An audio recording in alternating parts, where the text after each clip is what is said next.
Ideal mesmo pro mundo atual seria fazer o ensino médio junto com o curso técnico, certo? É no Senac que o aluno tem autonomia de verdade, formação cidadã, foco na diversidade, preparação pro Enem, material didático sem taxas e muito mais. Na real, tem tudo que você precisa para se sentir preparado para a vida. Seja para entrar no mundo do trabalho ou te ajudar a decidir o que fazer na faculdade. Quer saber? Senac. Vem comigo. Acesse sp.senac.br/ensino-médio-técnico. You or Jayda? They wanna know. Hey, hey, I want to be famous. Welcome to Who Weekly, the podcast where you'll learn everything you need to know about the celebrities you don't. I'm Bobby Finger. I'm Lindsay Weber. And here's an email we got literally 17 minutes ago, right before recording this episode, from Robert. Hi, Who Weekly. This is random, but I think I saw Tara Reid's sister on House Hunters International this week. It was a woman named Colleen Reid moving from New York City to Amsterdam. She looked kind of like Tara, but I wasn't sure. We did like 3 Googles, found a woman, Colleen. I mean, it is. If you search Tara Reid's sister, Colleen comes up. So it's like, for it not to be that Colleen and you noticed, it would be really weird if her sister was also named Colleen. I found Colleen's realtor's Instagram, who promoted the episode on Instagram. That's definitely her. And yes, Colleen's sister just bought a place in Amsterdam. As I said to you, she's moving there. She left New York to go to Amsterdam because she's attending school to learn about the profound field of psychedelic therapy to become a high-dose psilocybin facilitator. Really? Yeah, that's pretty incredible. You're not just going to Amsterdam. You're going to Amsterdam to give people heavy doses of magic mushrooms. And you're Tara Reid's sister. If someone gave me a high dose of magic mushroom and then revealed themselves to be Tara Reid's sister, I don't know what I'd do. I might lose it. If you told someone you did mushrooms and then the person who gave them to you was Tara Reid's sister, they'd say, "Are you sure?" Yeah, they would say, "Don't believe you." And I'd say, "No, that was like part of my journey." No, it would be actually not a good journey if I like had to have that information right after receiving the drugs, you know? And also, I'm Tara Reid's sister. This woman looks like Tara Reid. Yeah. They have the same eyes. You know, she has those big eyes. Me, after getting magic mushrooms, are you Tara Reid? Like, are you related to Tara Reid? As I like fly off into the sunset. As I sink into the squiggles. On her website, ColleenReid.com, it says, "Embark on a legal psychedelic journey and personal retreat through the roots of our existence, where stories intertwine with cosmic realities. Unravel the essence of profound healing and awakening. Dive into the symphony that is your essence." Colleen is a certified psychedelic facilitator from, how do you get that certification? From Essence Education. Well, from Essence Education. In cooperation with the Essence Institute in the Netherlands. Currently, she is providing services in Amsterdam, but open to discussion about other locations inside and outside the Netherlands. And now she has a home there. I think that rocks. If you live in Amsterdam and you don't do mushrooms with Tara Reid's sister, move. You're a fucking idiot. Oh my God, she just got there. And she's still learning. I have another breaking news that I saw as I was scrolling this morning. This is the first thing, and I clicked right off because I said I can't possibly see anything else that'll be as good as this. The Matrix Carrie-Anne Moss explains why she left Los Angeles after 30 years, quote, "craving a quieter life," exclusive. She gave this exclusive to People magazine, and I was like, where is she moving? And in my mind, I'm like, is it Nashville? Is it Austin? Is it New York City? Well, why would it be New York City for a quieter life? If you gave me 10 guesses, I would have never guessed that she is moving to New Hampshire. New Hampshire. If I saw Carrie-Anne Moss in New Hampshire, I'd say, did I take too much of Colleen Reid's mushrooms? Because I would not trust it. I would say live free or die, and it would be Carrie-Anne Moss, like, you know, serving me a beer at the local. I don't even know why she works there, but like she does somehow in my fantasy works there at the bar. Quote, "We were just really craving a quieter life, less traffic, more nature. And I have to say, I like change. My husband and I really wanted more connection to nature, really. I wanted to see the stars at night. I wanted to be surrounded by trees. I wanted to have a winter, fall, spring, and summer." She'll have a winter, and a spring. Making the move to New Hampshire has been conducive for Moss's passion for meditation and Kundalini yoga, which she calls, quote, "medicine for my soul and spirit." Practicing both has become increasingly helpful once the actress became a parent. I mean, I just, of all places, like New Hampshire, like, am I going to run into her at the state liquor store on the border, you know? Carrie-Anne Moss picking up a handle? Wait, what's that story? Have you been to a border New Hampshire liquor store? Oh, every time you got to go when you pass it. It's huge. It's on both sides of the highway. You don't know about the New Hampshire. This is because it's cheaper, the taxes between New Hampshire and Massachusetts. I've never been to New Hampshire. Oh, well, you're not missing out. People do drive up if they're going to New Hampshire on their way to Vermont or whatever, and they'll stop at the state liquor store. Maybe I've driven through New Hampshire. I've never stopped in New Hampshire. That's like fair. I've never seen Carrie-Anne Moss in New Hampshire. There was a man in the mountain and he fell right off. Like he didn't even want to be there. Oh yeah, he fell off. Yeah, he didn't want to be there. Not like fell off like the slang way. He literally fell off the mountain, the face. Maybe they'll put Carrie-Anne Moss's face where the man in the mountain was. She deserves They'll build a monument to Carrie-Anne Moss. She's doing promo for her new Disney Plus Star Wars show, which was created by your fave, Leslie Headland. Oh, I love Leslie Headland. But should I watch? Do I have to watch this? Am I watching this? Amanda Stenberg is also in it. Apparently it's good. Okay, maybe I will. Maybe I will. Maybe I will. Maybe I will. You're listening to Who's There, a weekly call-in show where we take your questions, comments, and concerns at 619 Who Them. So let's play some calls. I downloaded, I think, 10 calls about tuna pizza. I'm only going to play, I think, one of them. There were maybe 30 of them. I feel like we were misunderstood here. We were misunderstood. Here's a call. Okay. I'm going to pick a random one out of these 10 ones. Okay. Hi, have to pause the pod because there actually is a famous tuna pizza in White Plains at a place called Gianfranco's. I've never been there because it doesn't sound that appetizing to me, but people love it. So you should check it out and do a show in Westchester. Bye. Hi, long time. You guys probably have a lot of people calling about this, so I'm sorry, but you can have tuna on pizza. I used to be obsessed with a pizza that was made in Lawrence, Kansas, of all fucking places. That was a tuna and egg pizza. So it was flaked tuna, red onion, and then they would crack an egg on it and then bake it so that the egg was runny. And it was so good. I honestly am like chasing the high of that pizza every time that I eat pizza anymore. Tuna salad, probably not. But you can have tuna on pizza, and it is fucking good. Showing whole. Bye. Hey, Who Weekly. I was just listening to the pod and I had to pause it because when you were talking about tuna fish pizza, I have been living in Italy for 2 years now, and that's like a thing here. For example, my favorite pizza place ever, they have a pizza on their menu that's tuna onion. So it's like tuna, onion, tomato sauce, basil, mozzarella. They also put it in their pasta. It's not like the tuna with mayo, but it is like tuna from a can on the pizza. So it is the name here. And it's not too bad, I gotta say. Okay, crunch, crunch. Exactly, Amanda Knox. I'm talking about mayo tuna salad on pizza, yes, okay? We know that I know that there's delicious, fancy tuna on pizza. I'm talking about a tuna melt pizza. There's a reason why our tuna pizza has not been invented yet, because it's disgusting. Because what it is tuna salad with mayo on pizza. We know that tuna pizza is popular with the capers and just a can, just classic tuna, yum, yum, yum. No, we don't want that. We don't want that. A lot of calls from people in Germany like, tuna pizza so popular in Germany. Tuna pizza so popular, I think in New Jersey. There's some pizza chain that a lot of people called about. They were like, they have a famous tuna pizza. I'll eat it, by the way. I'll eat that. A deli-style tuna sandwich, but on pizza crust. And I know that exists too. I've found some recipes online. But that's what I mean. Was it like Mama's? Was it like a very like white lady with recipe site? Like when you search tuna melt pizza recipe, you get tuna melt pizza on, guess what, kosher.com. Yeah. It has mayonnaise in it, and that's what I'm talking about. It looks disgusting.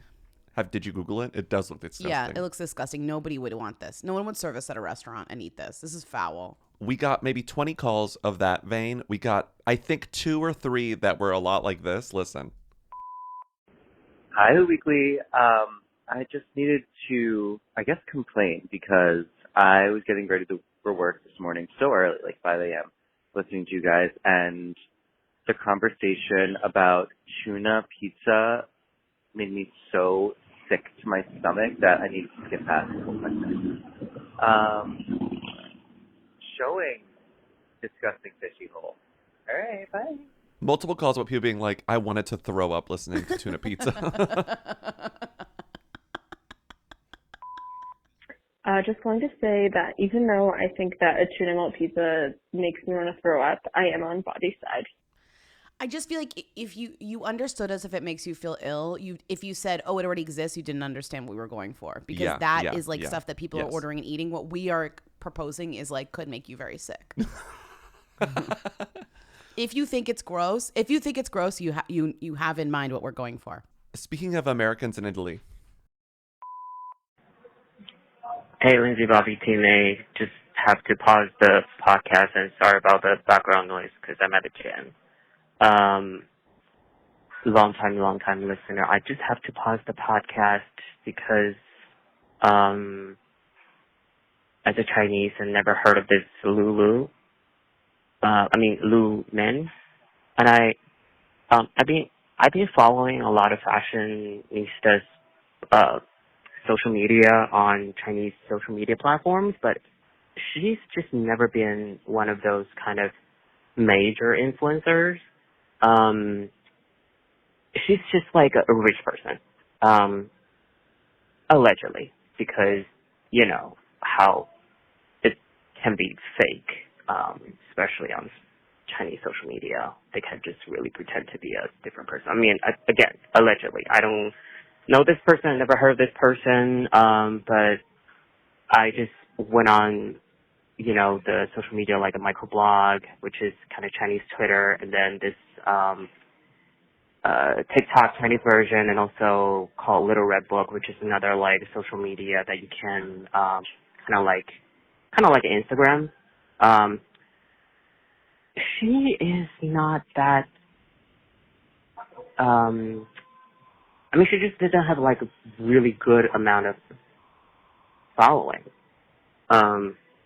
Apparently, she's like her title on those social media that she gave herself is like, she's an entrepreneur, and she is like a couture collector.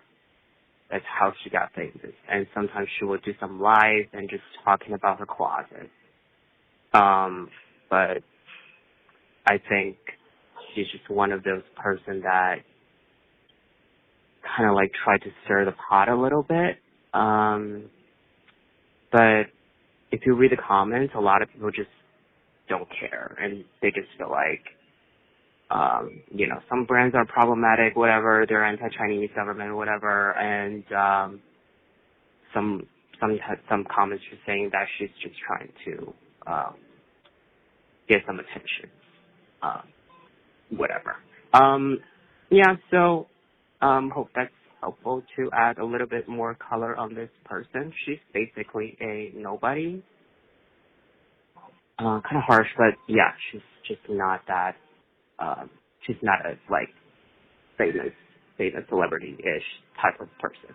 So okay, crunch, bye. Okay, thank you. We called for Chinese listeners who are familiar with like the Chinese social media sites to give us their intel, and someone did, so thank you for that. Someone else called in and said they don't give a shit about this Lulu story and the couture exclusivity because she didn't pay, and this was reported in Women's Wear Daily, she didn't pay an exclusivity fee to render that outfit exclusive. So it's sort of like your argument kind of has no case because you didn't do your due diligence to make it so that Anya Taylor-Joy couldn't wear your same gown. But she got the press attention, which is what she wanted. Which is what she wants every time, right? Which is what she wants. Which is the hallmark of a Who. Stir the pot, as the caller said, so that people pay attention to you. And we did. We did. I know I said we got like 20 calls on tuna pizza, which we did. I think more. We got the most calls. I stopped downloading them because there were over 20. It wasn't even the number one issue. No, it was this. I'm sure you're going to get a million calls about this, but Alec and Hilaria Baldwin announced a reality show featuring all 7 of their kids, which will be premiering in 2025 on TLC. I have a lot of feelings about this. Crunch, crunch. Hilaria Baldwin and Alec Baldwin have a show together. Como se dice cucumber? Crunch, crunch. Come splattered photo of Queen Elizabeth. Bye. Hi, Lindsay, Bobby, Timmy. I am truly baffled by the news that Alec and Hilaria Baldwin and their horde of children they have a reality show that's premiering next year. Am I just like deeply naive for being so truly baffled by this? I just feel that I could not go on reality television if I had so much as an unpaid parking ticket, and yet here these two are. Would love to hear your thoughts and takes. Yeah, okay. Tim Tebow lesbian, bye.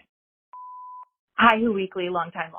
I had to immediately call because I just saw the press release that Alec Baldwin and Hilaria are getting a show on TLC about them and their kids. I mean, I know that Alec is kind of like a them probably, but Hilaria definitely a who. So maybe a main show topic. I just need you to discuss. This is crazy. Insane. Live in La Vida, laptop, Nisa bisexual, crunch, crunch.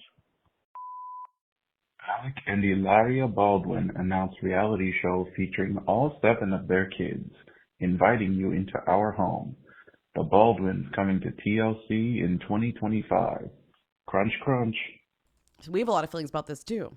I'm somehow both shook and entirely unmoved by this news.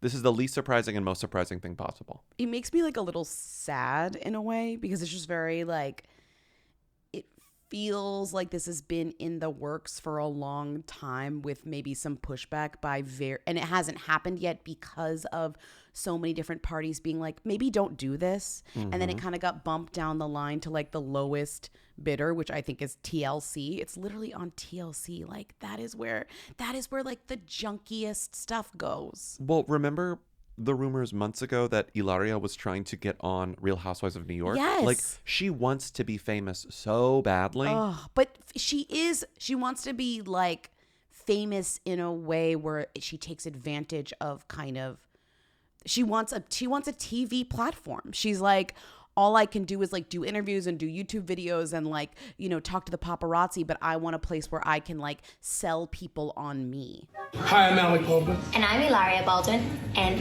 we have an announcement. Let me do it again, sorry. Hi, I'm Hilaria Baldwin. And I'm Alec Baldwin. And we have an announcement to make. Good God, no. No, definitely not. We're done having kids. Bye. Sit down. Oh. This is about our show. We're inviting you into our home to experience the ups and downs, the good, the bad, the wild, and the crazy.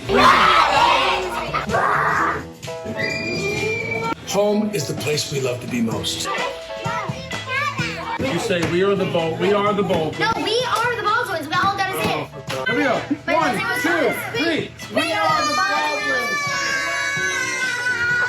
And we're coming to TLC. Yeah! I'll help you all.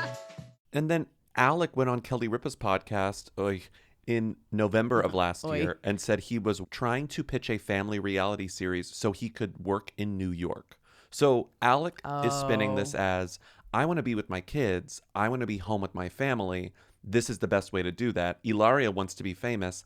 I say that guy has a lot of bills to pay for his children and legal fees. And he's also got a lot of nerve. The timing of this is insane. Like his trial is not over yet. It's not over. He still has to go stand trial because they're calling him to Santa Fe. Well, manslaughter. The U.S. star will face a maximum of 18 months in prison if convicted. He will stand trial scheduled from July 9th. That's coming up in 3 days. So this announcement seems very timing specific. A month and 3 days. A month and 3 days. Sorry. Oh my God, it's June. And because the Rust armorer is already in jail. Mm-hmm. The old charges were dropped in 2023. These are new charges. Mm-hmm. I'm not really surprised by this perfect storm of messiness. If this show doesn't have stuff about his trial, it will be a failure. No, there's no way he'll be allowed to talk about that. There's no way. But like alluding to it, daddy's issues. I mean, what are you allowed and unallowed to say? Also, what should you say just sort of like ethically? I don't think they're going to want to talk about this. But that's his whole thing. He's never been smart about anything like this. This is crazy to me. Remember when he famously 10 years ago, literally 10 years ago, in February of 2014, he wrote a New York Magazine cover story called Goodbye Public Life. And as you pointed out, this wasn't random. This wasn't him just being like, I've had it up to here with Hollywood. I had it up to here with Hollywood because I'm trying to get canceled because someone claims that I said faggot, but I didn't say faggot. I said cocksucker. Well, okay, so I didn't realize that Goodbye to Public... Everyone remembers Goodbye to Public Life. Yeah. But I hadn't read the thing he wrote, the screed he wrote in a while. Years. So yesterday I'm reading it and I'm like, oh, he did this because he had just been like semi-canceled. He had a late night show called Up Late with Alec Baldwin on MSNBC. On MSNBC. That was literally canceled. Like, not like, oh, he was canceled like in the way we talk about it now. No, like the show was literally canceled because he was in a scuffle with a photographer where they claimed that he used a homophobic slur. Mm-hmm. And then in this profile, he's like, well, I was wrongly accused and whatever happened, which I won't get into. And then he literally waits for paragraphs, then gets into it. And it's like, you see me getting riled up and you see me saying cocksucker. And then another word that sounds like it could be the F slur, but it's not. And he's like, but it doesn't matter. It's like, okay, but if it doesn't matter, why are you saying that? What's crazy to me is that I know that you can't say it, but I can, and I'll say it as many times as possible. This dude literally writes the word faggot in this story, and he goes, but I'm sorry, I can't let go of this. Do people really, really believe that when I shouted at that guy, I called him a faggot?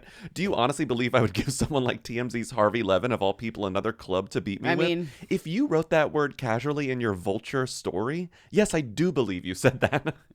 Am I a homophobe? Look, I work in show business. I am awash in gay people. This is me. As colleagues and as friends. I'm doing Rock of Ages one day, making out with Russell Brand. Oh, don't mention that name. Soon after that, I'm advocating with Jesse Taylor Ferguson. No! And Cynthia Nixon for marriage equality. I'm officiating a gay friend's wedding.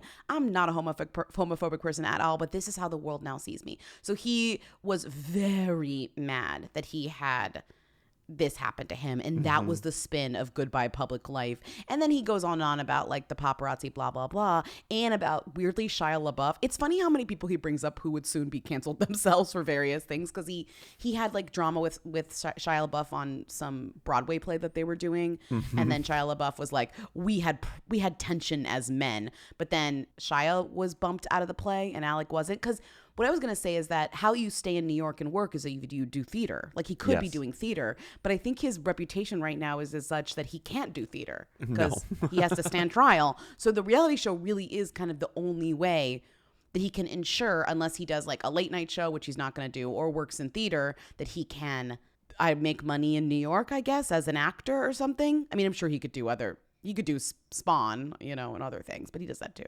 And especially when Bravo says, I don't want you, you have to go down the ladder. Right. That's what so I'm you have to saying, go to TLC.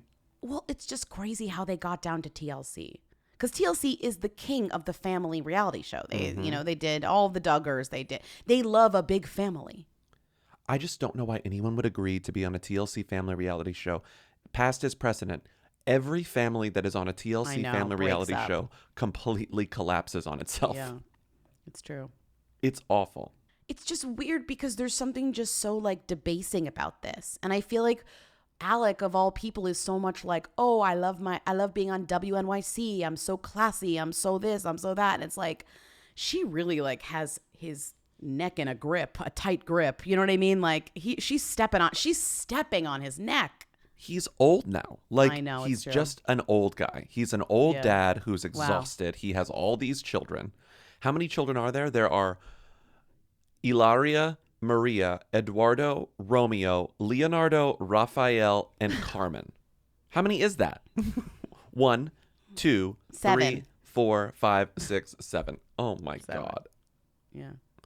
I'd rather watch a TLC show about Kim Basinger alone in her house than all of these people in their fucking Manhattan apartment. She's like, I love my big, beautiful house. Bobby's like tuning in. I'd watch an hour of her like doing chores, making tea. But you're right. It's this, on top of there being like cameras in their house. It is just a sad thing to watch an old man just have to have 7 children crawl all over his ass. Do I feel sympathy for him? No, not at all. No. Do I recognize that this is a bit of a tragedy? Yes. Like, this is bleak. Because what else can you do? They're really trying to turn around their co-reputations at this point. She has bad reputation too. You go to the comments of the like announcement Instagram. The comments are hilarious. It's brutal. Like it. For people who claim to hate the paparazzi, this is bizarre. Where did her Spanish accent go? Wait, is this the same chick who had a fake accent? It's like everyone know. You think these things that only like are we getting Spanish Hillary or Boston Hillary? Like everyone. How do you say cucumber? Like everyone knows. Everything. Legal fees must suck, says Sebastian. The top comment on mine, that's very positive. I don't know if it's showing up on yours. Is Frances Fisher saying, "OMG, fab." That's the only person weighing in. I'm not seeing her. OMG, fab. Wow. It's just like people are mad. There's so many things to be mad about. Her, him, putting kids on television. Oh, they need money. Oh, this, that. It's like there's not one positive thing other than Frances Fisher. It's like, isn't there enough drama in your life? Don't do it. They're going to split you up. Like, even the fans are like, don't do it. Someone is like, God. Why isn't this on Telemundo? It's like giving elder abuse. But I will say, on the bright side of things, she's going to be incredible on television. Incredible. Well, she's, crazy. So, of course she's going to be good on television. It's going to be incredible. She's going to have to tell she's going to tell her story. Oh my God. It's going to be incredible. I mean, what I'm waiting for is I was actually Googling this morning just to see if there had been like news here, but I wanted to see if his other child, I wanted to see if Ireland had made a statement or if anyone had reached out to her. I've been like, we reached out to his other child, Ireland, but no. Didn't she just have a kid? She just had a kid. Yeah. Yeah.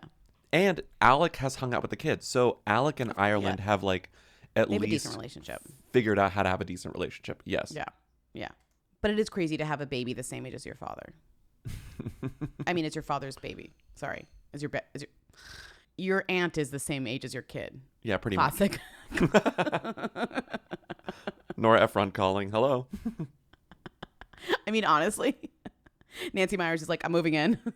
I got to figure this one out. The thing is, it's what's kind of funny to me now that I think about it. It's like, this is a great setup for like a book or a funny movie by like a funny like writer. But like the reality of it is absolutely bleak. It's sort of like, imagine the stories in real life, like Sleepless in Seattle, like You've Got Mail, or even The Parent Trap. They're bleak when they play out in reality. On TV, on movies, they're cute and funny. So, like, I don't know how to stress.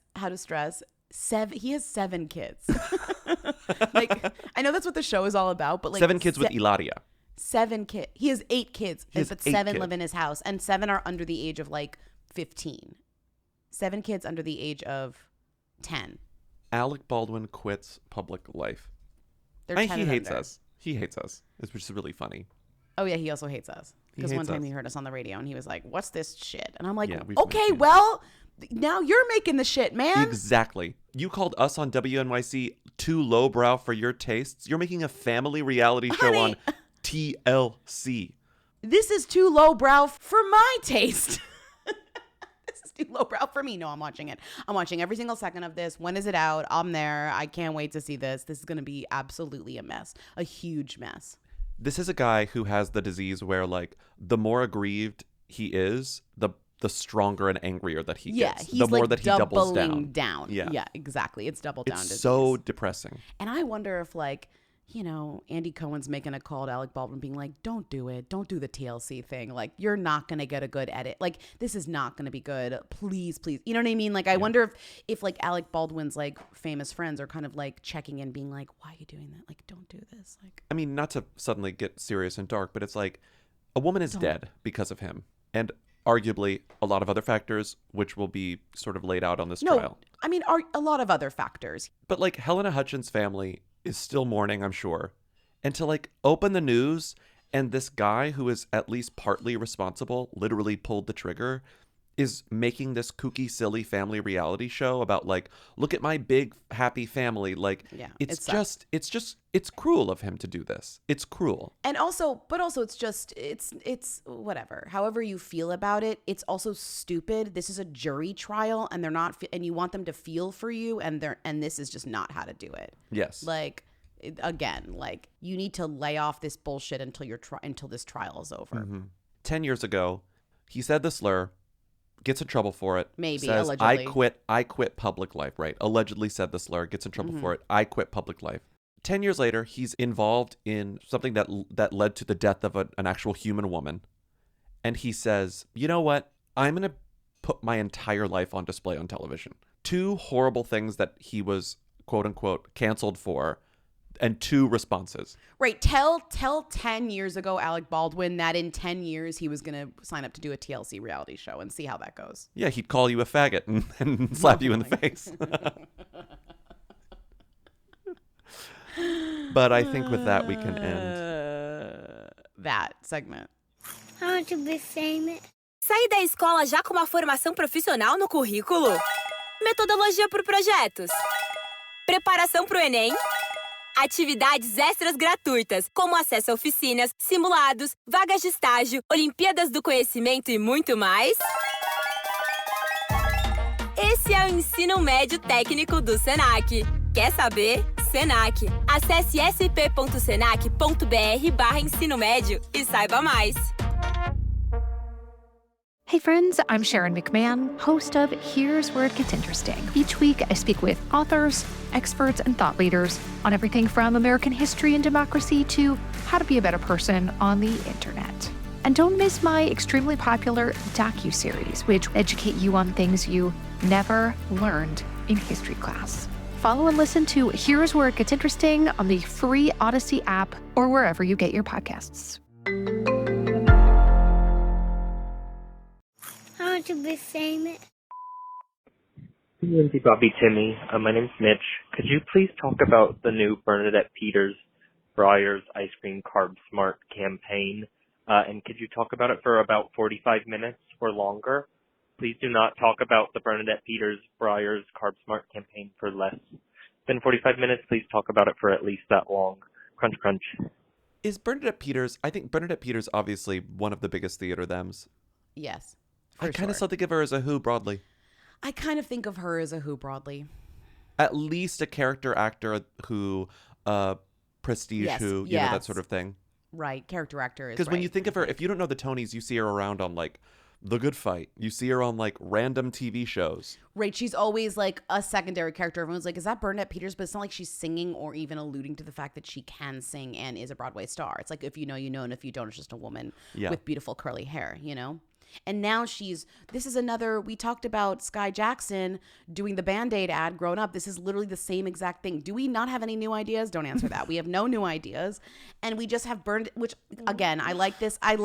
Again, this is very, they're updating their Bernadette Peters sensual Breyers Light ice cream commercial from the 90s, which is honestly a classic. She's like, ooh, like yum, yum, like I love. When I saw that she was doing the new one, I didn't remember the old one. And then you sent me the old one and it all came rushing back. The old one is so good. The old one is really good. And so she's updating it. But of course, because like, we live in hell, her ice cream is like, they're doing it like as an anti-aging gag where it's like cold cream or something. Mm-hmm. And she's like, but the ice cream is anti-aging. And I wish this was just a gag where the ice cream is normal calorie, normal carb, normal everything, where it's just like the idea is that if you eat what you want, it is anti-aging if you're happy. But no, it's not saying that at all. No. But it's saying there's 4 carbs in this, bitch. No, but like, wouldn't it be, when I first saw this, I was like, oh, that's so fun. Like, the idea is that full fat ice cream is delicious and you can eat it and it prolongs your life because you're enjoying your life, but also you're eating less of it, or, you know, there's lots of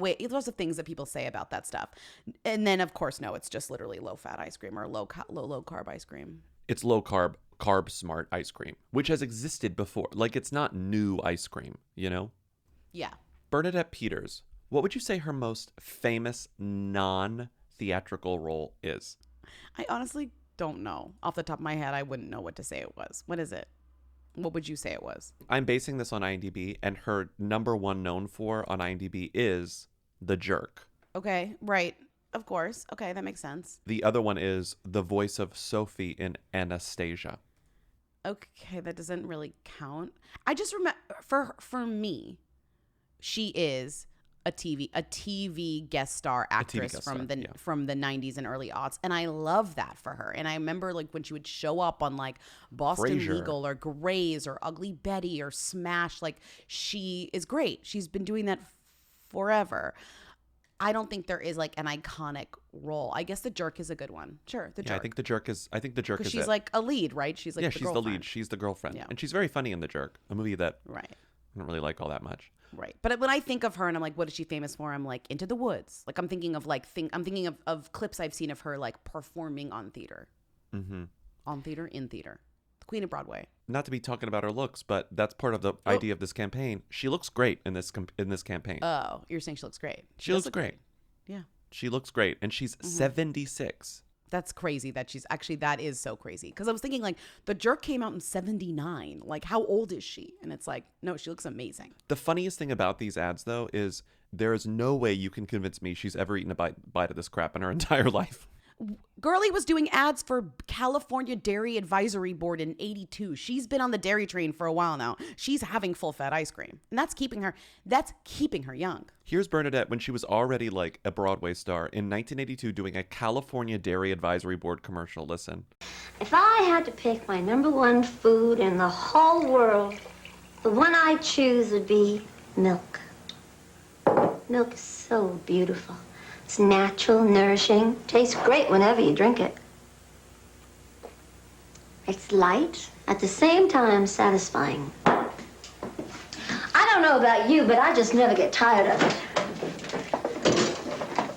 I'm drinking milk for good.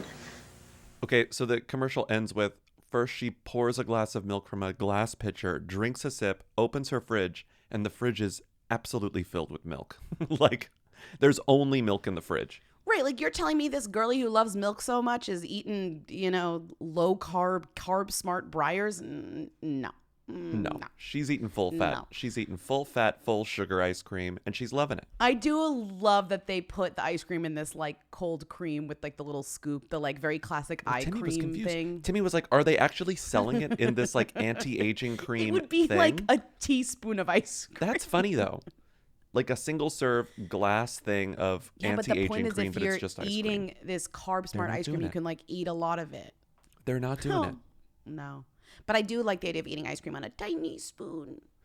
A tiny spoon. We love press releases so much, so I want to read what is so great. You get the 1-2 punch, we talked about it last week, of the talent involved giving a quote, and then the person with the funniest title you've ever heard in your life giving the follow-up quote. Here we go. Let me read the whole thing.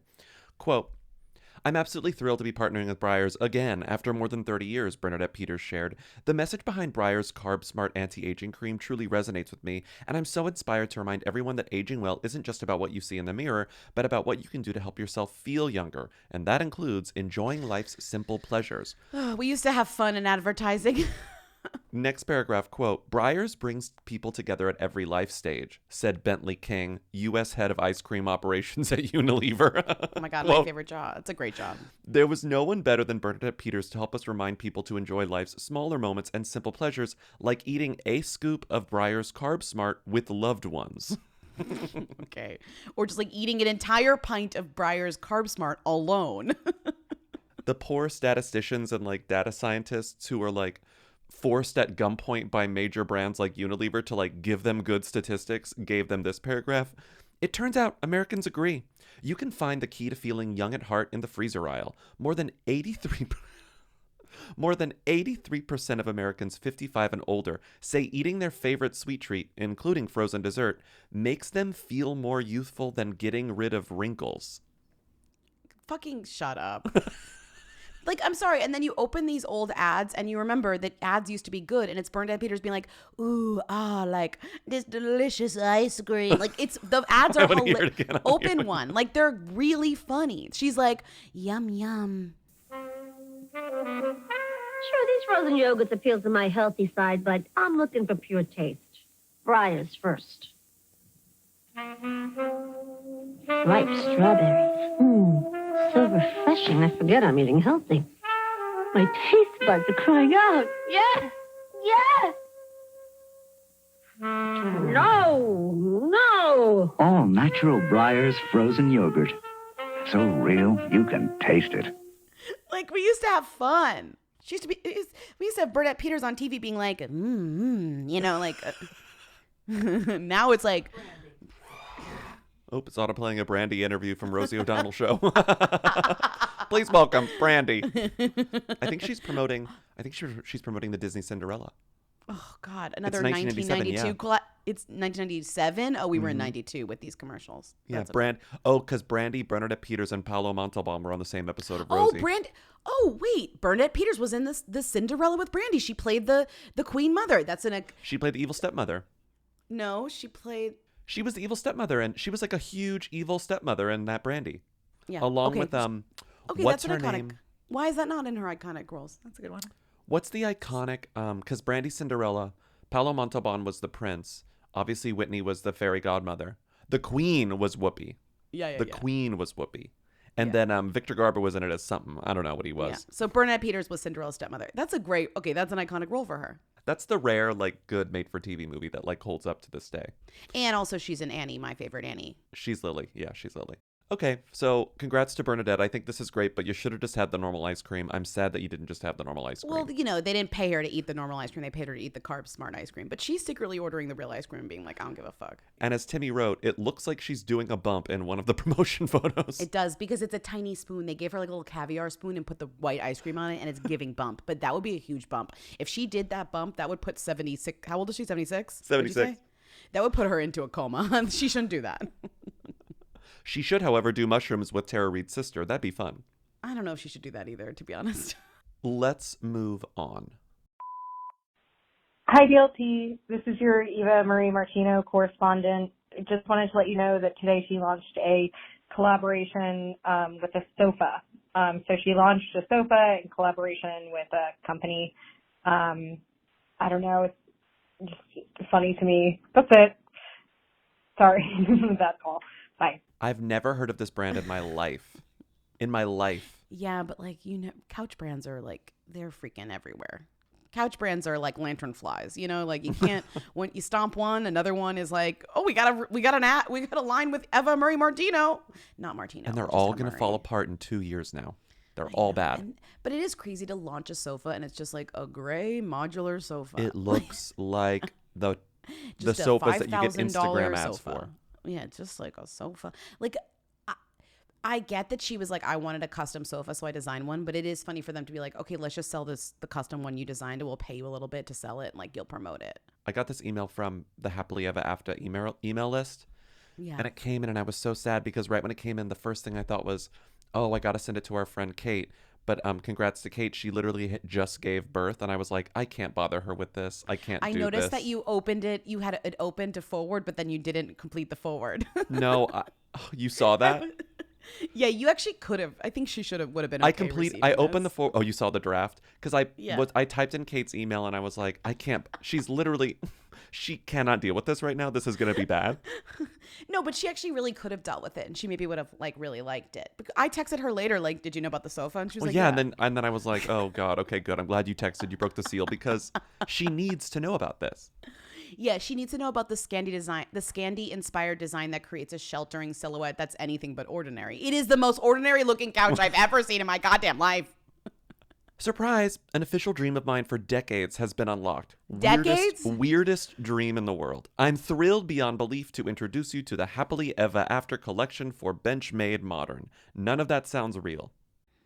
Ooh, baby, the wait is almost over. Pretty surreal to say that tomorrow I'll be announcing something in the AM that I've been wanting to do for decades. Very, very grateful to all of you who've been here for my professional evolution over the past 9 to 10 years.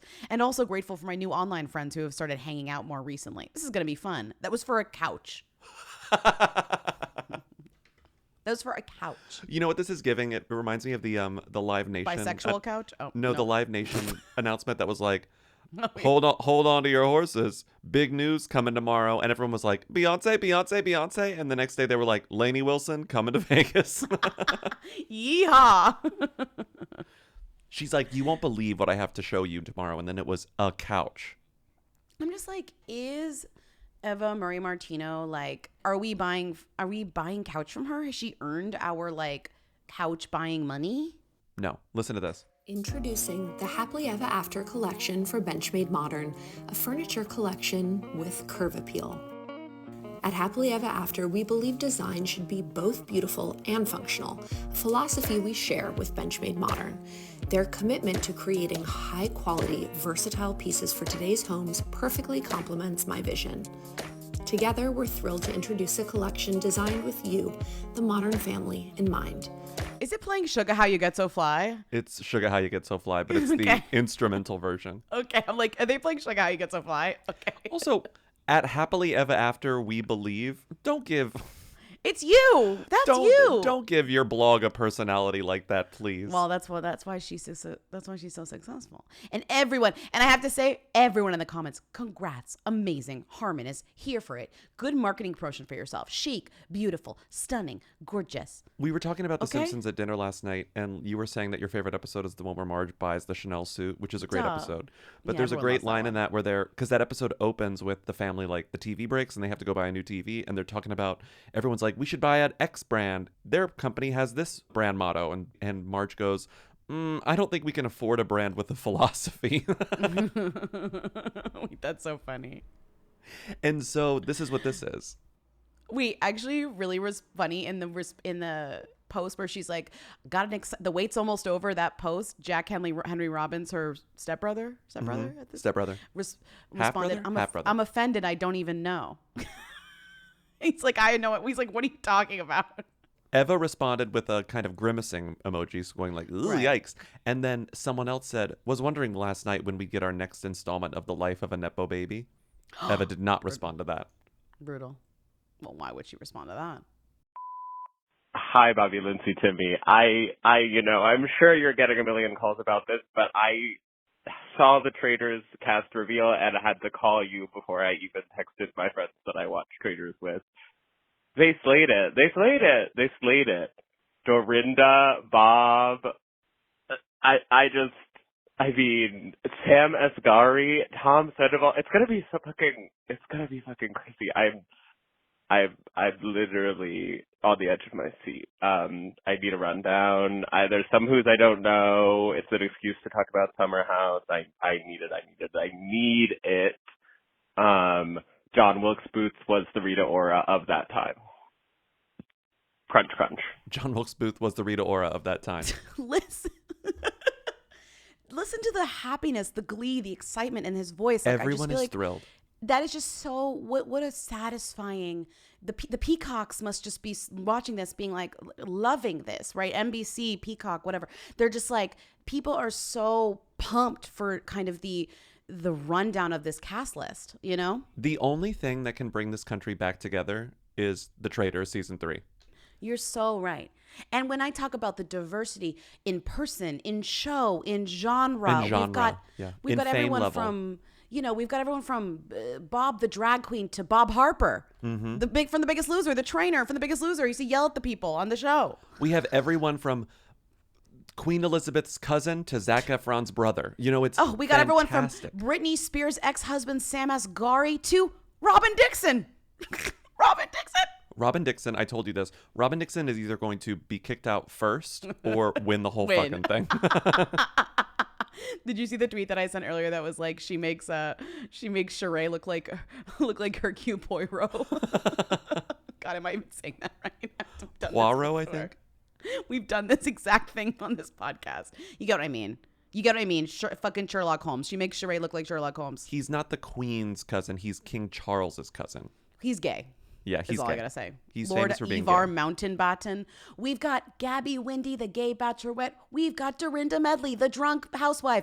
We've got Chrishell from Selling Sunset. We've got who else? We've got Boston Rob. Chrishell is not going to understand these rules, and she's not going to take backstabbing well. She hates backstabbing. She hates rudeness. We've got Tom Sandoval, aka the star of Scandoval. We've got only one Bella twin. That's right. We only got one Bella twin. Could not get the other. I'm not really sure why. Well, we don't Garcia have twin both now. Bella twins. We only got Nikki. But I only call them Bella twins. Sorry, they're Bella twins to me. I read their memoir when they were Bella twins. I just don't understand why we don't have both Bella twins. Why not? We got Wells Adams, who's the bartender from Bachelor in Paradise, used to be a contestant. We've got some iconic Survivor people who I don't really know, but Tony, Carolyn, we got Jeremy, got some Big Brother people. The big chunk of names, because this is NBC Universal programming, so a lot of the people from here are going to be from NBC Universal programming, and the big chunk of people are from Housewives, Bravo, and Survivor. But I guess Survivor is a CBS show, so it's not even NBC Universal. The point is, they get the game players. Selling Sunset's Netflix. They get people from other places too. They're crossing the RuPaul's Drag Race is Viacom. Although I will say, like, these are people who are Bob Drag Queen is no longer on RuPaul's Drag Race, really. So like, they're also getting people who are associated with these shows, but not technically like associated with the network. Like Chrishell's on Selling Sunset, but like, how in bed with Netflix really is she? I guess pretty in bed. Then you have the Big Brother people. Then you have, And I promise this is not Spawn, but like, I'm just like impressed by, like you said, the diversity of talent here, because it's what's fun about this show, and was so fun about last season specifically, is that it doesn't matter whether or not you are familiar with the celebrities. You kind of get their vibe. Like, the show they are from sort of speaks to the type of player they are. And I think that's what makes it so fun. Even if I don't watch Survivor, I get a sense of like, well, Survivors play games like this. Real Housewives play games like this. Just random famous British people don't really know what they're doing there. And they have a completely different perspective, like that guy, the former Yeah, no, you're saying Prime why the show Minister. is good. We talk about this on Patreon all the time. No, everyone knows why the show is good. We all watch it. It's fascinating. But this is a great group of competitors. I am kind of surprised it had a breakthrough moment, because there are lots of shows that cast kind of like reality star cast-offs, but I will say like Traitors has really like captured the attention of the nation in a way that none of them have before. Mm-hmm. Who do you think is a standout here? Like, who do you think is going to win? Just give a guess. My first thought was Bob the Drag Queen. Honestly. Really? My Okay. first thought was Bob the Drag Queen's going to take it, because I think Bob the Drag Queen, he's got the personality. He's very likable. He's going to be trustworthy. And like I said, I think Robin could sort of accidentally sort of like tumble her way into winning. No. I think at first I thought that like Dylan Efron would be so like low key, because it's like, who the fuck is Dylan Efron aside from Zac Efron's brother? Like low key enough. But I think he might overexert because of that, and actually think who'll take it is Wells Adams, because I think Wells Adams is like the perfect like buddy, but like, and Bachelor in Paradise kind of spans Housewives and other reality shows, but is not like a competitive, and they might underestimate him, and I think he might take it. I think what's fun about the show is that it doesn't really matter whether or not you were on a gaming show or just a lifestyle show or a competition show. All the strategies are valid. All the strategies work. I want to say our friend Omri had a great strategy for any player to take, and this is, I think, will work really well, is that if you want to become the internet's favorite person, what you could do is you could get Sam Asghari to say a mean thing about Britney Spears, and then as you're like voting faithful or traitor, you're like, I don't give a shit whether you're a faithful or a traitor, but you said something nasty about Queen Britney Spears, and I'm voting you off. And then the internet would be like, woo, woo, woo, woo, I think there are lots of ways, because honestly, win or lose, what you want is to be the favorite. Yes. You want to be what's his face from last season. What's his face? Oh, CT. Yeah. You want to be CT from last CT, year. my beloved CT. You want to be CT, and you want to be Phaedra from last year. Mm-hmm. Right. Right. So you can sell garbage after or whatever. I was not familiar with the non-Boston Rob Survivor people, because I did watch the Boston Rob season. I was not familiar with the Summer House people, Sierra. Just Sierra. There's just one. She's great. I think that's it. Because Bob Harper, even though I don't watch The Biggest Loser, Bob Harper's everywhere. Well, he's the trainer. He wasn't even a contestant. He was like one of the mean trainers. Remember, his whole thing was like he almost died of that horrible Widowmaker heart attack, and then he survived, and then like that became his big narrative. No, it's a great season. It's a perfect combination of people. And he's gay. And he's gay. I mean, he's blind. He's gay. Chanel Leon, Real Housewives of Dubai, very good. There's enough housewives in here that from different cities that works for me. I think it's a good mix. I really actually can't wait to see how Dylan Efron plays. Everyone's gonna be like, "Who the hell are you?" in a good way. It'll be fun. Yeah. And they got another British guy in there too. Yeah. Random. No criminals though, which is upsetting to me. Yeah, Well, you said on the Patreon that you really wish they had more criminals. no criminals. If you don't count Sam Asghari, no criminals. I want to be famous. I want to be famous. Blue carbon, nature's hidden power. DJ and marine toxicologist Jayda G embarks on a global journey to investigate a new ally in the battle to slow climate change, blue carbon ecosystems. What? Who? Lindsay Podcaster. I love an environmentally conscious DJ. And that's who Jayda G is. Jayda G is a house DJ. Jayda G stands for Jayda Guy. She's from Canada. She's a Grammy nominee. Timmy loves her. Of course, Timmy loves her. All of her music sounds like this. I'll play her biggest song, which is called Both of Us, which came out a few years ago.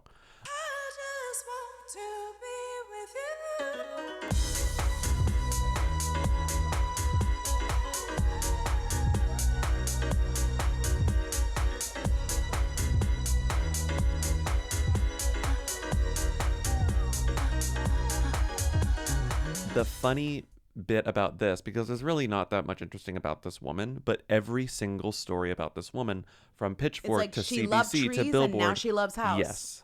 So she pivoted this, because like this is a story from I think 2020, and it says, it's not an easy time to release new music, but it might be just right for Jayda G. The Canadian scientist turned underground DJ and producer is a rising global star. And because this woman, when she went to college, she was going to get her master's degree. I think she did get her master's degree. It said, while she was researching environmental toxicology, specifically on killer whales, for her master's degree, Jayda started to take her record collection and love of funky beats to the next level by learning how to spin vinyl and DJ. So then she became famous being a DJ. But thanks to CNN, she's now still an environmental activist because she's hosting the show Blue Carbon on CNN. Stop. She's doing both. She's doing both. That's incredible. Oh, it actually is coming out. It's Blue Carbon, Nature's Hidden Power premieres. Oh, it's out. Oh, it's out. April 21st. And then you get really funny press releases like this. The film lies at the intersection of Jayda G's twin passions for music and marine life as she charts her own course to inspire the next generation of conservationists. That's great. Love that. She's out here doing Boiler Room and then, making sure that our oceans don't become a boiler room. It's great. Oh my God, Bobby, that was so good. Thank you so much. She should use that. Thank you so much. You see her on different remix, she did an anti-hero track when Taylor Swift released a remixes album. She did I think Timmy knows her because she did a Dua Lipa remix or whatever. She's married to a guy named Daryl. I was hoping she was dating someone famous, but she's not. She's just married to a guy named Daryl who has 400 followers on Instagram. Oh my God, that's perfect. We got married. Just a guy named Daryl. According to her, he's incredible. So that's great. I hope she thinks that. And she also just launched a positivity podcast called Here's Hoping. It just started. So this is one of those things where it's why are you hearing about this person right now? Because it's a PR sweep. It's a PR wash of every new thing that this person is doing. But it would be confusing because I wouldn't be clear on what she actually does, if I just saw all this stuff, I'd be like, okay, wait, so she's does documentaries? You'd be like, no, she's a DJ. I'd be like, but I'm only seeing documentaries. It's no. Mostly a DJ. But she's also using music and film to fight climate change. Yes. I like that she kind of is putting her money where her mouth is because she's been getting press for 4 years now because she kind of really got famous in 2019 and then started getting a lot of profiles in 2020. And every profile she talks about anti-racism efforts and conservation efforts. And she really is putting her money where her mouth is. And this is what she's doing. Here's hoping. We're making a podcast dedicated to the theme of hope. The trailer is live on all platforms. I think there's 3 episodes out already. Go check it out. Go check it out. Podcast to podcast. Okay, moving on. Hi, Bobby, Lindsey, Timmy. Long time. I am wondering, it is the start of barbecue season and summer dinners and summer foods and things like that. So I'm wondering if you can rank from who is the themiest, the mayo-based salads. So chicken salad, egg salad, tuna salad, anything in between. Would really appreciate your input. There's a bone sticking out of my leg. Crunch Crunch, Showing Whole, Tim Tebow Lesbian, Avia Tiangan. Bye! Tuna salad, the opposite of crunch crunch. What do you call that? Like mush mush? Well, it's for me, tuna salad is crunch crunch because I'm putting in celery. Oh, you're putting. I never put in serving celery. it with. Ugh. Oh yeah, I'm putting in celery. I'm putting in pickle. I'm putting in lots of stuff. I'm putting in texture. I'm never eating. I put tuna pickle. salad I don't texture. put celery. Well, you need some texture. We have tuna salad, chicken salad, egg salad, and then I'm gonna say a macaroni or pasta salad. Generic. Cold mayo-based salads. Who to them? Tuna, chicken, egg, pasta. Okay, I guess that's pretty conclusive. I mean, there's lots of there's also salmon salad. You could also make yes. Okay, so tuna is going to be like fish. Tuna fish counts as fish. Mm-hmm. All fish. Yeah, chicken, like a white fish salad or something. Yeah. Yeah. The only thing you're not really making is a steak salad. A steak salad. No, I'm not out here making a steak salad. No. Okay, so we're ranking. We ranking from who to them. Yeah. Okay. I honestly think that in terms of pasta, of mayo-based salad, egg salad is always coming up first. Like egg salad is going to be the themiest to me. Because people have strong opinions about tuna. They have more positive opinions about egg. Egg is just like, we love an egg salad, like classic, like mash that baby up. It's special. And like, it's always kind of a similar recipe, you know? Mm-hmm. Tuna, a little bit more controversial, but it is very popular. If I'm going for a mayo-based sandwich, I'm always like getting a tuna. Then I think chicken, which is for the true heads. And then pasta macaroni salad, which you really have to sell people on, but is probably the most delicious. It's very delicious, but I also think that like there are too many variations of pasta salad, so like you don't know what you're going to get. But I'm talking about macaroni pasta, mayo, and like giardiniera barely. Like that, the basic one that they sell at the chopped up peppers if it's not giardiniera. Chopped up peppers. So I'm thinking giardinella. That would be a nice way to mix it up, but it's popped up. It's chopped up peppers. You're correct. Yeah. But you never know. I think it. Oh wait, potato salad. Does that count? Oh yes. How did we forget that? Potato salad's top. More than I think it's potato, egg, tuna, chicken, pasta. Macaroni. All right. Potato salad gets people talking. Everyone has their favorite potato salad. Potato salad people have every opinion in the world Also, about. Potato salad spans lots of cultures. Mm-hmm. It's like every culture has like a potato salad. Maybe not a mayo-based potato salad, but I'm going for that. That's what I'm going for. Absolutely. Pasta salad is like it's just like cold pasta. Yeah.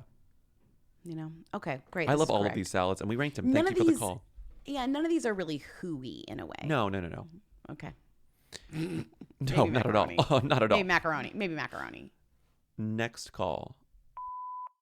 Hey, Lindsay, Bobby, Timmy. I saw that Sabrina Carpenter is advertising her new album by putting up billboards, and one of the billboards is a tweet from Twitter user Bald and Dowd. So that brings me to my question, does Sabrina Carpenter know who actual Ann Dowd is? And does Ann Dowd know who Sabrina Carpenter is? Lindsay Podcaster. Sabrina Carpenter knows who Ann Dowd is because Sabrina Carpenter reposted this tweet of Bald Ann Dowd's. Mm-hmm. The tweet from Bald Ann Dowd, the greatest Twitter account in the world as of recording. Okay, but listen, do you really think that means that Sabrina Carpenter knows who Ann Dowd is? I don't know. I think she's so online, and Ann Dowd is kind of a meme at this point. I think she knows who Ann Dowd is. Okay. A lot of faith in Sabrina Carpenter. Does she have a favorite Ann Dowd performance? Maybe not, but I think she knows who she is. But Sabrina Carpenter, seeing a tweet from Bald Ann Dowd saying Sabrina Carpenter has charmed me. I don't know anything about her, but I think waking up to every day and being 4'11" is an act of bravery.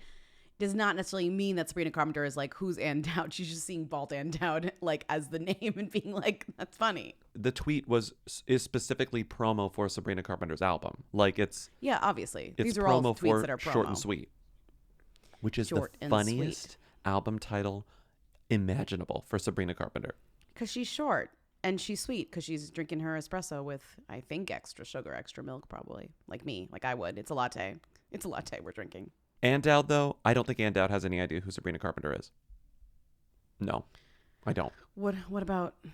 Yeah, so you don't think Ann Dowd knows? Yeah, no. The real Ann Dowd, no. Okay. And I don't think of Ann Dowd as an online person. I think she's just very busy.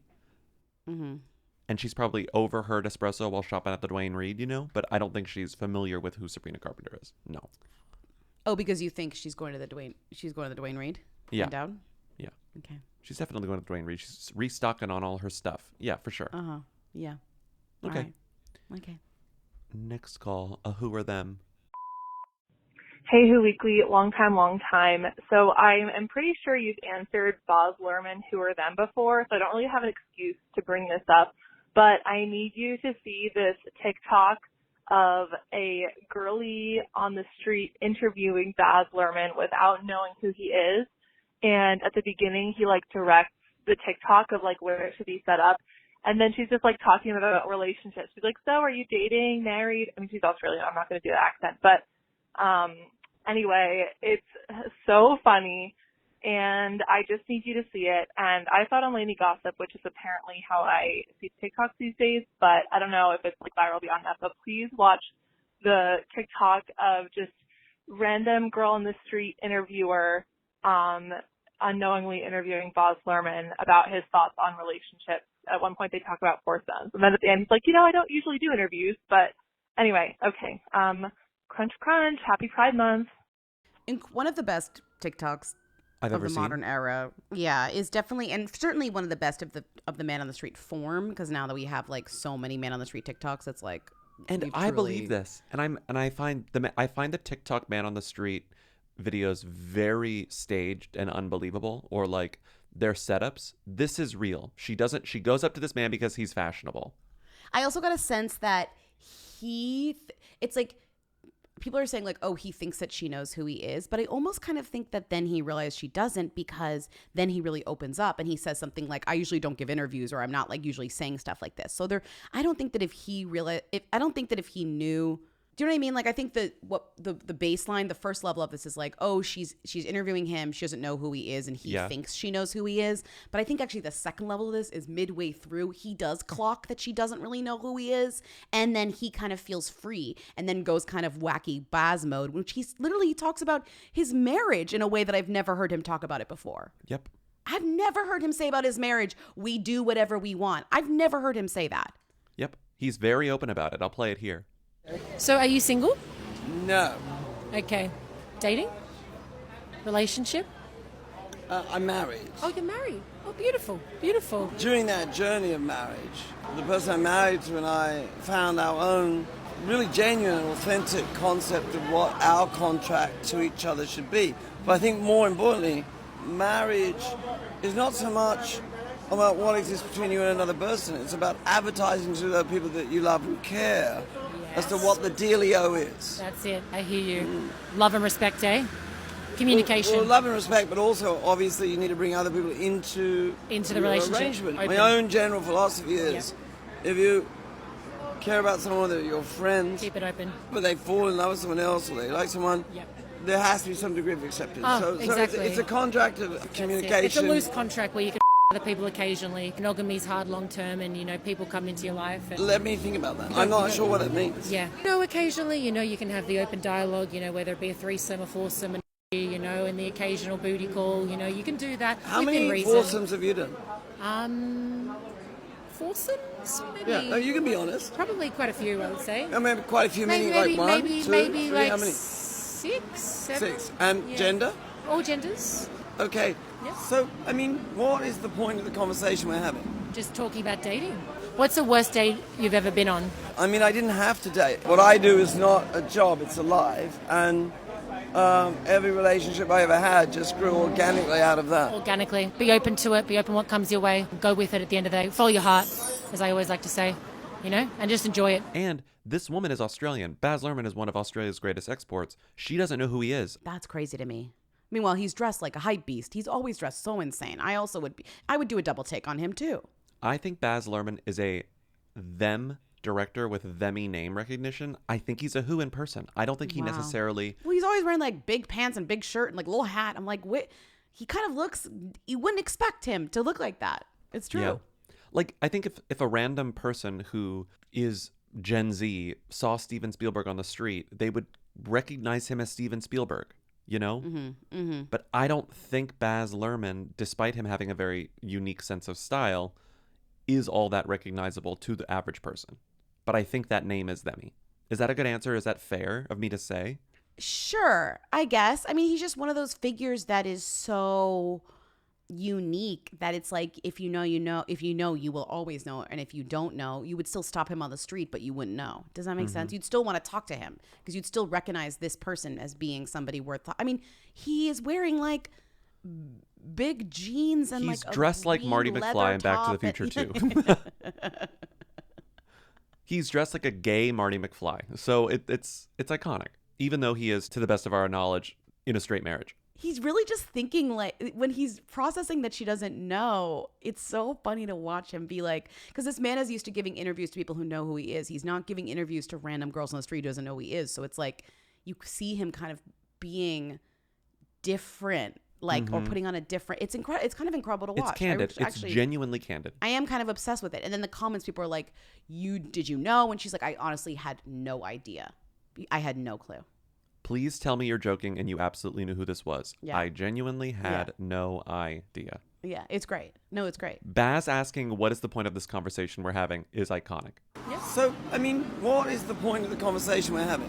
Not to bring up, not to trigger us from our past, but this is a show we pitched. Famous people being interviewed, people who didn't know who they were. That's a thing that we've pitched. Yeah, and then it was stolen a few times now. Whatever. Yeah, it was. At least when it was stolen, it flopped. And that's fine. Okay. Wow. At least when a production company stole their idea and then made the show and then it flopped, you know. Oh, I got that vindication. Okay, next call. Hi, long time, no time. I call all the time. I live in Philadelphia, and my husband just announced that Shirley MacLaine was seen filming a movie in AC as if it was like, I don't know, like Brad Pitt and Angelina Jolie.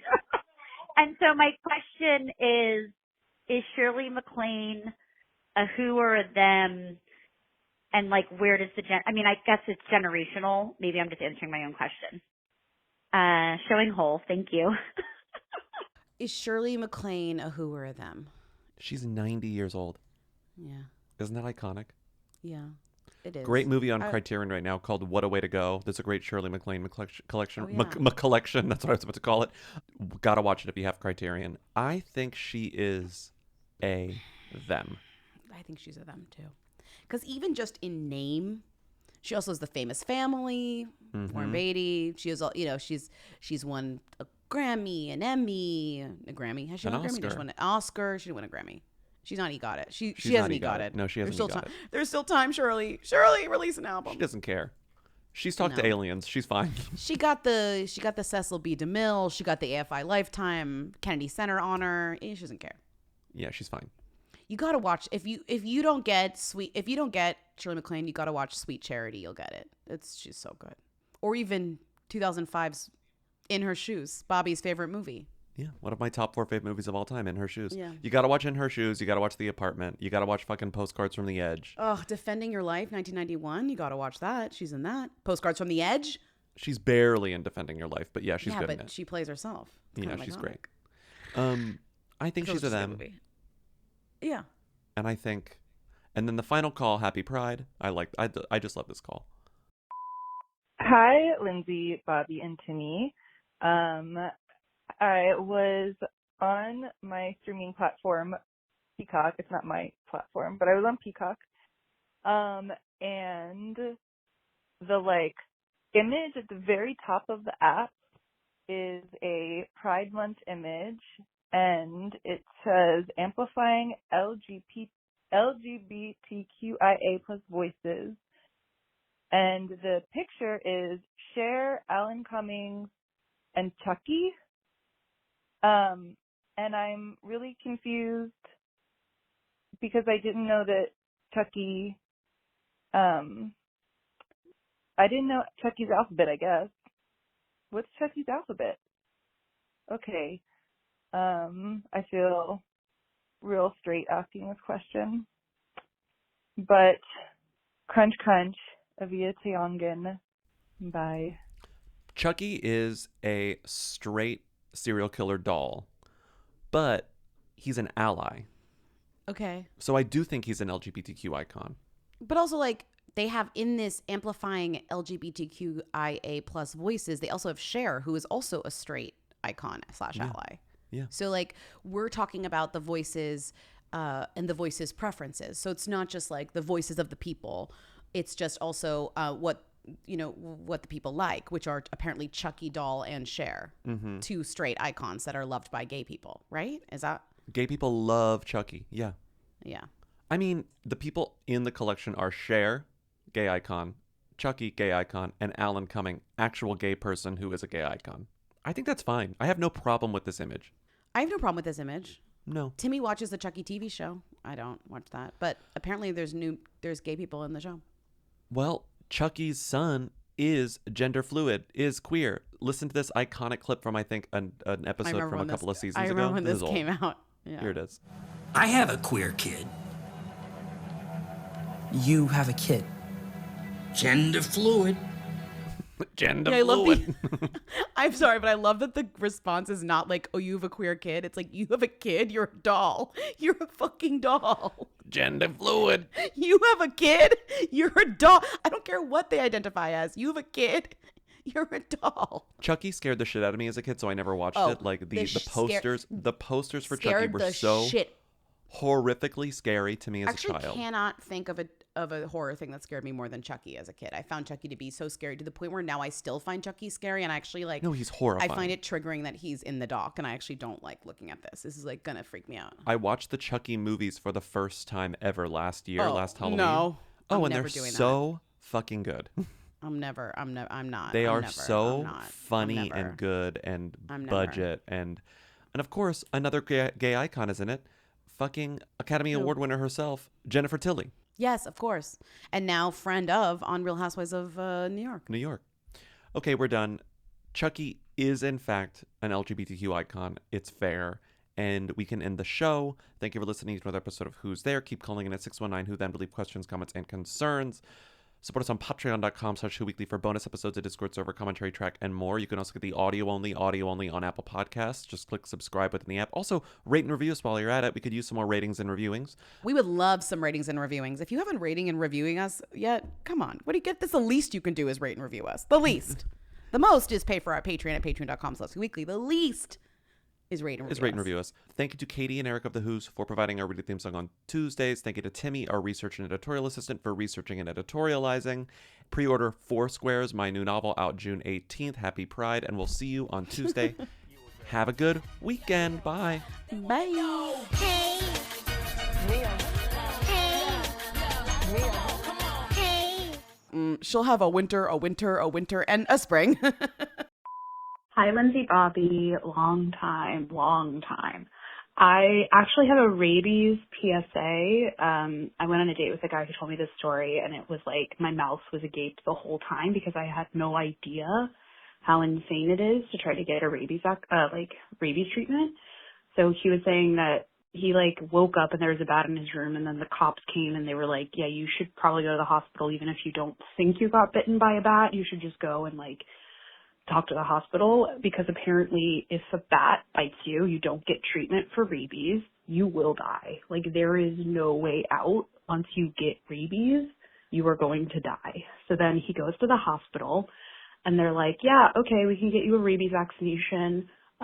Your insurance will cover $20,000 of it, but you have to pay out of pocket $3,000. And he's like, I had great insurance, because apparently another thing about rabies is that human vaccinations expire really quickly. So if you're getting a vaccination at the hospital, they're basically having to keep constant stock of this super expensive vaccination that not a lot of people need.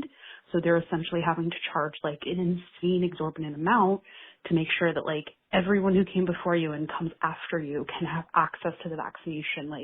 It's just such an expensive vaccination for them to keep. And he was like, yeah, dogs, the reason it's not expensive is because dogs get vaccinated for rabies every day. So I just couldn't believe that in whatever version of reality you live in, if you were to ever have an encounter with any animal that has rabies and not know, you could just get rabies and die. And so I just feel good PSA to have for our beloved Weekly fan base. Take that shit seriously. I am so glad Taylor Momsen did. And yeah, showing rabies hole. Love you guys. Bye. Hey, Lindsay, Bobby, Timmy, medium time. I had to pause the pod, and I am not even, like, at the beginning of the story about why they're feuding, Shatner and Leonard Nimoy, but I did want to just tell you that I used to work at a history museum in New York City, and Leonard Nimoy did something for us, like he did like a voiceover or something for one of our shows, and afterwards, he would call our office every single day to, like, hound us for his check. And this was not a situation where it was, like, weeks went by, months went by. It was, like, starting on, like, the next day, he called and was just, like, a total dick to our entire, like, room of staff who dealt with this kind of thing. And we had to super expedite his invoice, even though it would have just taken, like, 2 to 3 weeks if he had just, like, not been a complete freak about it. So I'm just assuming going into this story that whatever the feud is, Leonard Nimoy was the one being an asshole. So, all right, crunch, crunch. Love you guys. Hi, Lindsay, Bobby, Timmy. I'm calling with some Who news. I was just at a little Real Housewives of Potomac event, which I think is going to be on the show, which is very cool. But it's for Giselle and Ashley's, like, workout and fitness line, GNA Fusion. And they had this really amazing event in DC at Union Market, all in support of the National Brain Tumor Society. And we, like, did our little workout. We had our little juices, and some really special people came and spoke about the cause, and a lot of money was donated. And I just wanted to spread the love. I don't really know anything about the housewives, but I wanted to support the cause. And I was just really impressed with the event and with the fundraising. And yeah, so shout out to the National Brain Tumor Society. And maybe this will get played on the show and get a little recognition. Cool. Thank you. Crunch, crunch me in Greece. I know we haven't talked about name blindness in a while, but movie name blindness is totally a thing. And Fall Guy and Hitman are, like, they're just the same movie in my mind. Crunch, crunch. Demi Moore reveals her Chihuahua Pilaf was moved by Tom Holland's West End performance in Romeo and Juliet after she took Pooch to watch the play. That's all. Crunch, crunch. Hello. Is Gaga pregnant? Crunch, crunch.